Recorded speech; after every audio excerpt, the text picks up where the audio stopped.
پاس اس کا ریکارڈ موجود ہے لوہے محفوظ میں، اور کرامن کاتبین بھی اس سے برابر لکھ رہے ہیں. وہاں انکار کی کوئی گنجائش نہیں ہوگی.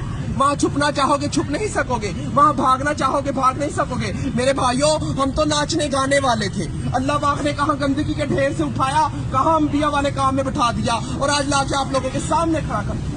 ابھی بھی نہیں سمجھو گے تو کب سمجھو گے؟ نبی تو کسی نے آنا نہیں، اللہ تو گرے پڑوں کو اٹھا کے آپ کے سامنے کھڑا کر دکھا رہا ہے. اللہ نے ذلت کے نقشوں میں عزت دے کر دکھا دیا. ہمیں تو جائز نجائز، پاکی ناپاکی، حرام حلال کی پہچان ہی نہیں تھی. ہم لوگ تو سمندروں کے اندر تھے، آپ لوگ تو کنارے پہ کھڑے ہو. ہم تو اندھیروں میں تھے، آپ لوگ تو روشنی میں کھڑے ہو. ہم تو بے عقل تھے، آپ تو عقل والے ہو. مگر اللہ پاک بے عقلوں کو عقل دے دے کے بھیج رہا ہے. ابھی بھی نہیں سمجھیں گے تو کب سمجھیں گے؟ اللہ کہے گا میں نے علماء بھیجے، دین کے دائی بھیجے، مفتی بھیجے، قاری بھیجے، حتیٰ کہ ناچنے گانے والوں کو بھی ہدایت دے کے آپ کے سامنے کھڑا کر دیا تھا، اور وہ بھی یہی کہہ رہے تھے لوگوں اللہ کی طرف آ جاؤ. وہاں کوئی عذر چلنے والا نہیں. اللہ دنیا میں سارے عذر پورے کیے جا رہے ہیں. اگر آپ لوگ دین کا کام مقصد بنا کر نہیں کریں گے تو اللہ ہم جیسوں سے دین کا کام لے گا.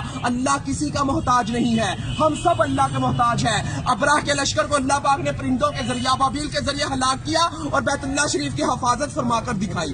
نمرود کو ایک مچھر کے ذریعے ہلاک کیا. جس بادشاہ کے تخت پر بیٹھ کر وہ سجدے کروایا کرتا تھا، اسی بادشاہ کے تخت پر بیٹھ کر اللہ پاک نے اس کے سر میں چھتر مروا کے دکھائے.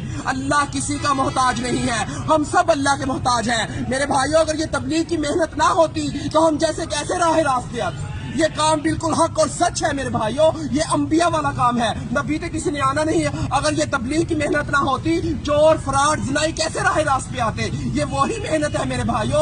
اس محنت نے ہمارے اوپر کرم کر دیا. اللہ ہمارے بزرگاں دین کی حفاظت فرمائے جو یہ کلمہ لے کر ہم تک پہنچے. ہم تو اللہ کے حکموں کو توڑ رہے تھے، نبی کریم صلی اللہ علیہ وسلم کے طریقوں کو چھوڑ رہے تھے. کہاں سے جنت کے حقدار؟ جنت کا حقدار وہ ہے جو اللہ کے احکامات اور نبی کریم صلی اللہ علیہ وسلم کے طریقوں پر زندگی گزارے گا. تو میرے بھائیوں، اب کسی نبی نے نہیں آنا.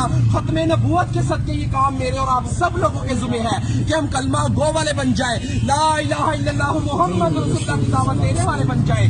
ہر نگری نگری، بستی بستی، گاؤں گاؤں، شہر شہر، آل ٹو ورلڈ اس کلمے کو لے کر جانا میرے اور آپ سب لوگوں کے ذمہ ہے. تو میرے بھائیوں، اللہ کے حروف 4، محمد کے حروف 4، آسمانی کتابیں 4، بڑے فرشتے 4، نبی کریم صلی اللہ علیہ وسلم کے دوست 4، خانہ کعبہ کے کونے 4، امام 4. اسی وجہ سے بزرگ کہتے ہیں پہلی فرصت میں 4 مہینے لگا کر اس کام کو سیکھیں اور زندگی کا مقصد بنا کر چلیں.